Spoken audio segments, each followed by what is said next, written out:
ప్రియ సోదరీ సోదరులారా, మన వాక్య భాగం మత్తయి సువార్త 14వ అధ్యాయం. గత పాఠంలో మనం కొన్ని ఉపమానాలు నేర్చుకున్నాము. సముద్రములో వేసిన వల గొప్ప ఉపమానం.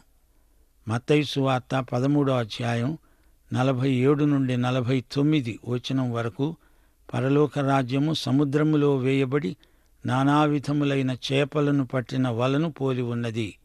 అది నిండినప్పుడు దానిని దరికి లాగి కూర్చుండి మంచివాటిని గంపలలో చేర్చి చెడ్డవాటిని బయట పారేస్తారు. అలాగే యుగ సమాప్తి యందు జరుగుతుంది. దేవదూతలు వచ్చి నీతిమంతులలో నుండి దుష్టులను వేరుపరచి వీరిని అగ్నిగుండములో పడవేస్తారు. అక్కడ ఏడుపు, పండ్లు కొరకటం ఉంటాయి. యుగ సమాప్తి అంటే యేసు ప్రభువు పరలోక రాజ్యం స్థాపించటానికి వచ్చే సమయం. నశించిన వారికి ఆ రోజున అగ్నిగుండమే గతి. యుగ సమాప్తిలో జరిగే తీర్పు భయంకరమైనది. అది అగ్నిగంధకముల తీర్పు. ఆ రోజున దేవుని తీర్పును అమలుపరచడానికి దేవదూతలు వస్తారు. సరే, ఇప్పుడు మనం మత్తయి సువార్త 14వ అధ్యాయంలో ప్రవేశించబోతున్నాము.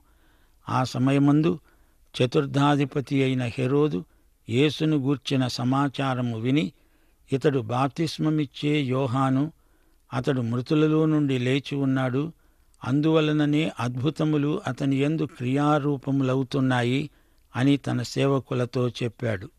ఏలయనగా నీవు నీ సోదరుడైన ఫిలిప్పు భార్య అయిన హెరోదియను ఉంచుకోవడం న్యాయము కాదని యోహాను చెప్పగా, హేరోదు ఆమె నిమిత్తము యోహానును పట్టుకొని బంధించి చెరసాలలో వేయించాడు. అతడితణ్ణి చంపగోరాడు గాని జనసమూహము ఇతణ్ణి ప్రవక్త అని ఎంచినందున వారికి భయపడ్డాడు.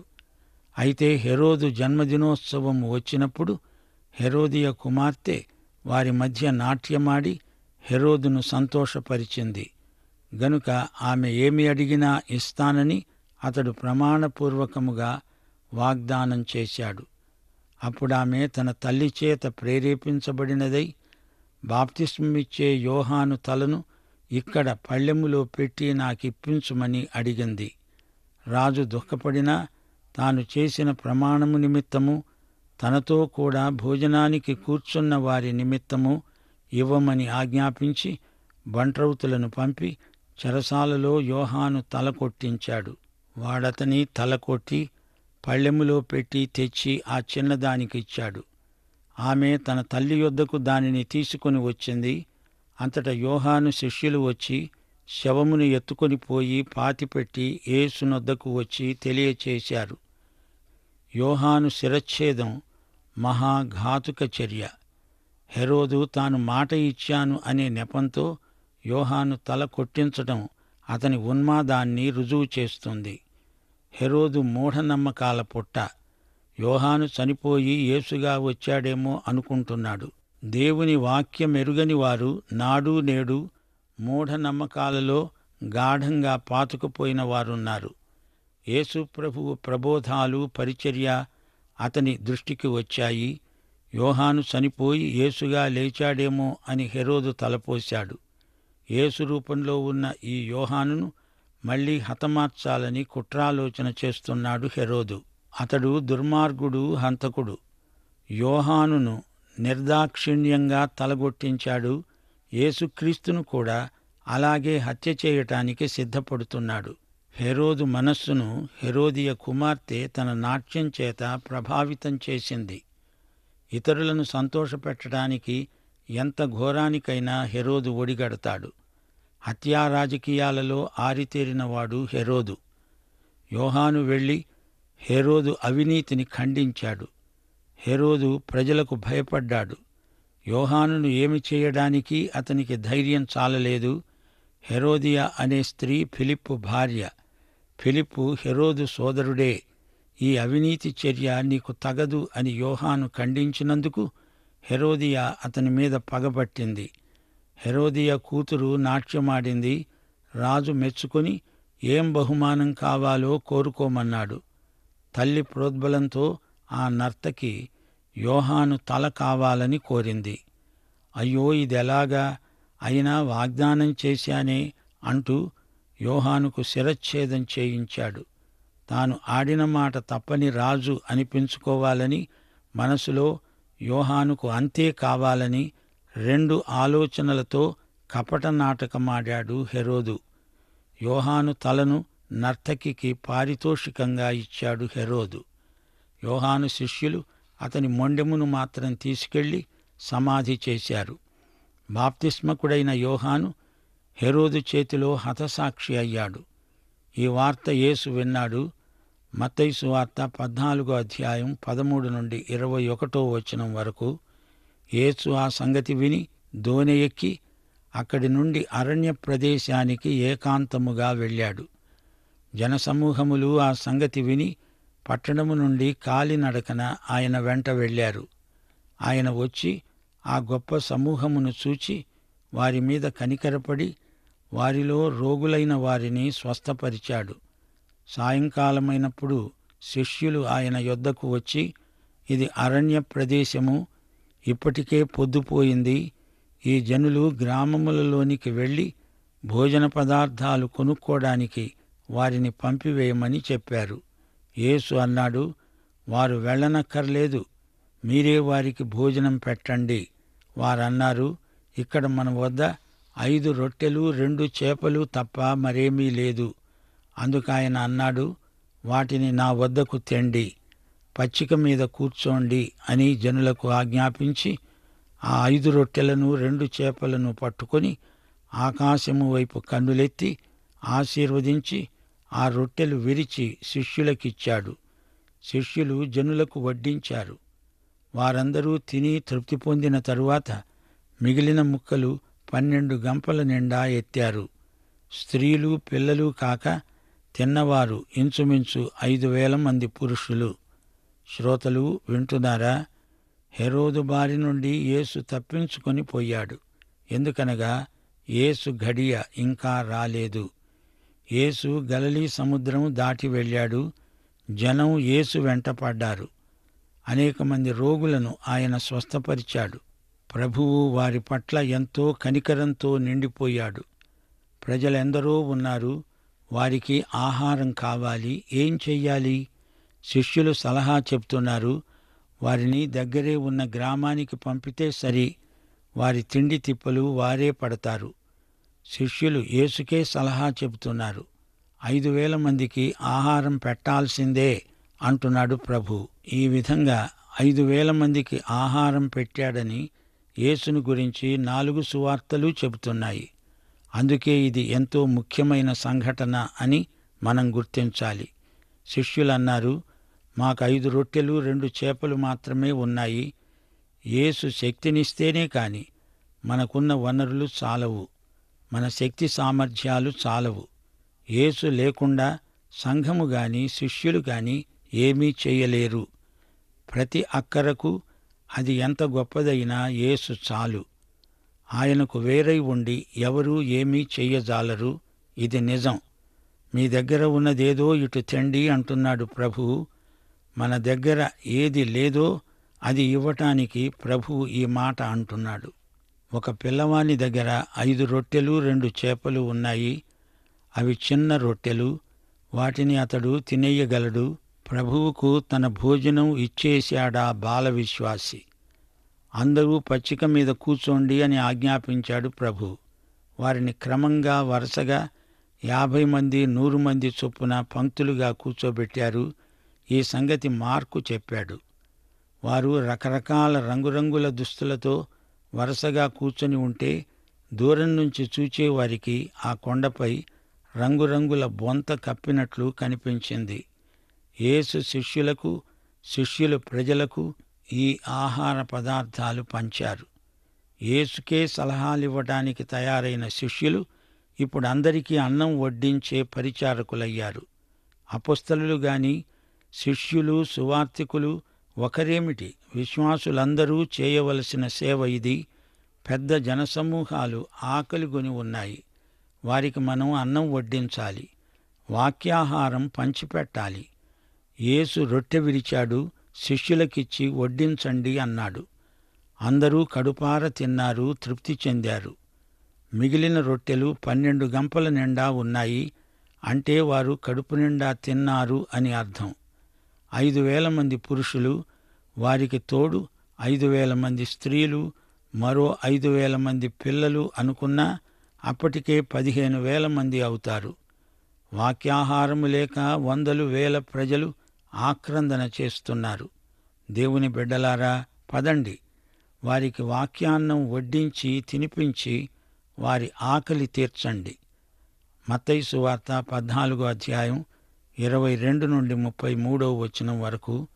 వెంటనే ఆ జనసమూహములను తాను పంపివేసేటంతలో తన శిష్యులు దోణి ఎక్కి తనకంటే ముందుగా అద్దరికి వెళ్లాలని ఆయన వారిని బలవంతం చేశాడు. ఆయన ఆ జనసమూహమును పంపివేసి ప్రార్థన చేయడానికి ఏకాంతముగా కొండ ఎక్కిపోయి సాయంకాలమైనప్పుడు ఒంటరిగా ఉన్నాడు.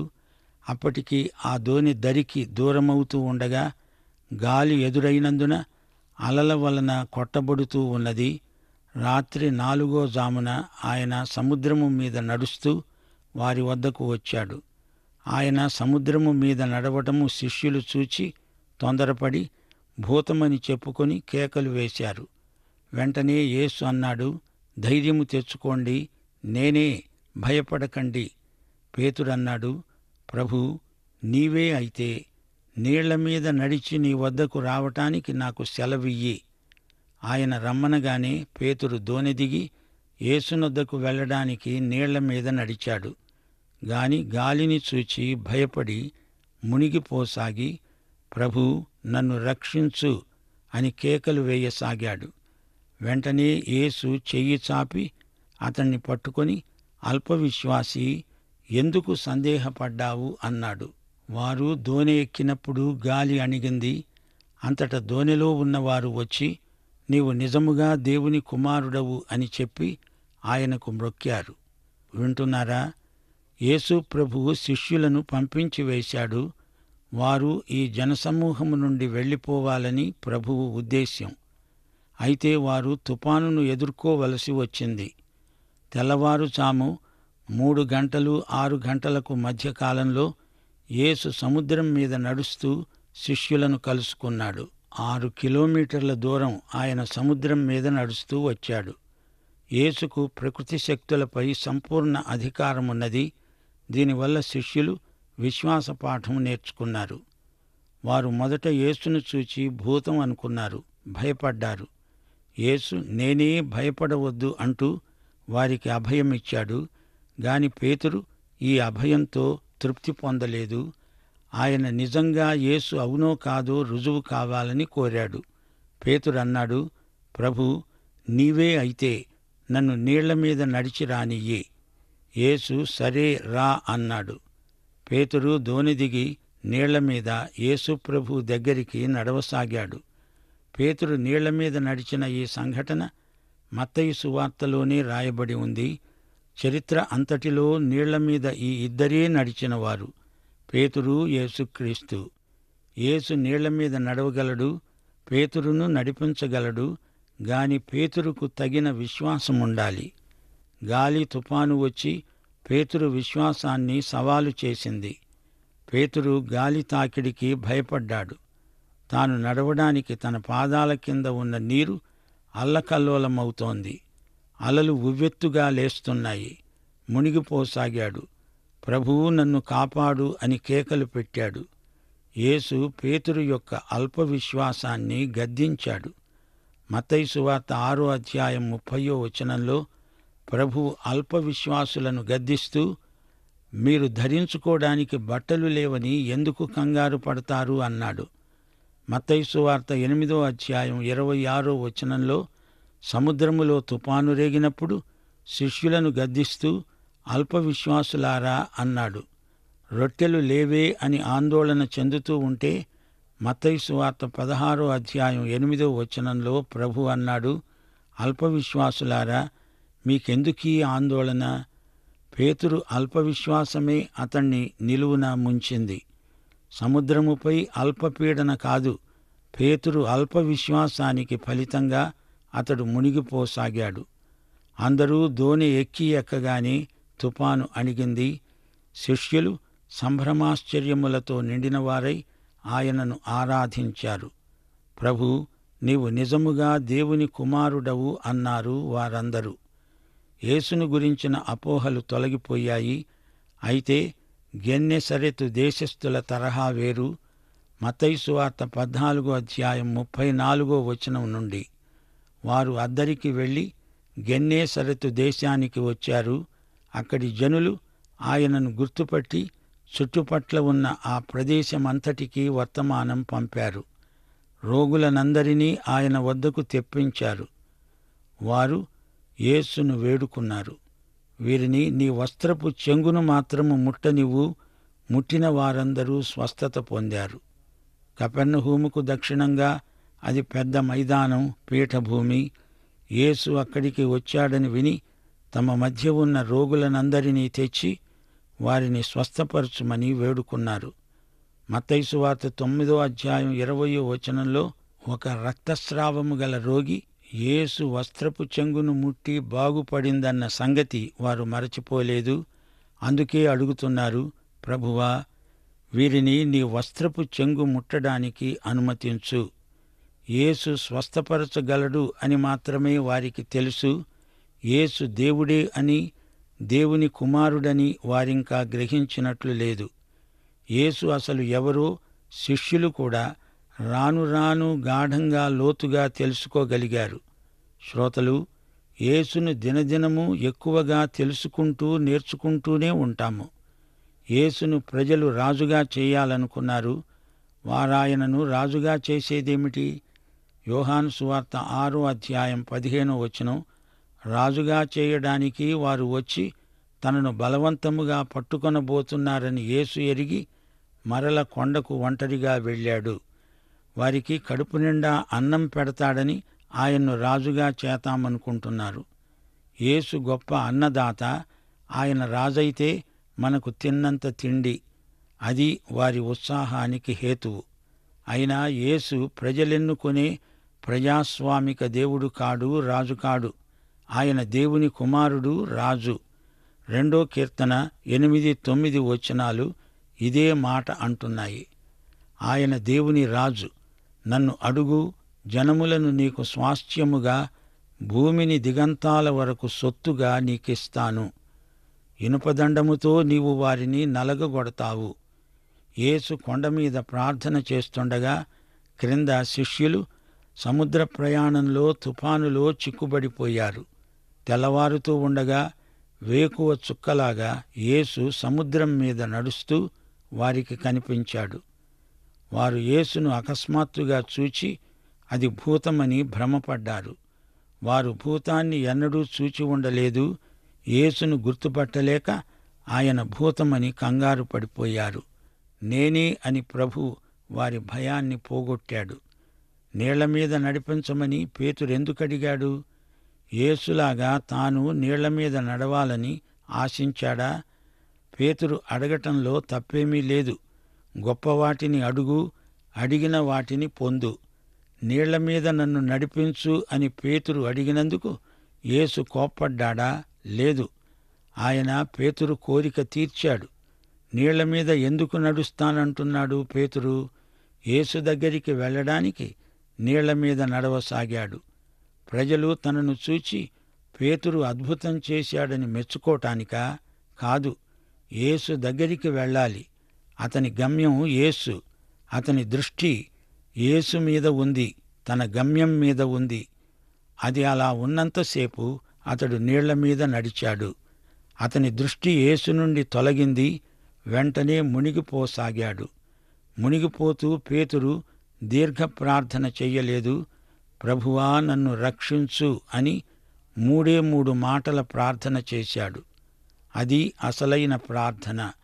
హృదయపు అట్టడుగు నుండి వచ్చిన ఆక్రందనే అసలైన ప్రార్థన. యేసు నుండి మన దృష్టి అటూ ఇటూ మరలకూడదు. యేసు వైపు లక్ష్యముంచండి. పందెమును ఓపికతో పరిగెత్తండి. ఆయనే మన విశ్వాసమునకు కర్త, దానిని కొనసాగించేవాడు. పాఠం సమాప్తం. మన ప్రభువైన యేసుక్రీస్తు వారి దివ్యకృప, తండ్రి అయిన దేవుని పరమ ప్రేమ, పరిశుద్ధాత్మ యొక్క అన్యోన్య సహవాసము మనకు సదాకాలము తోడై ఉండునుగాక. ఆమేన్.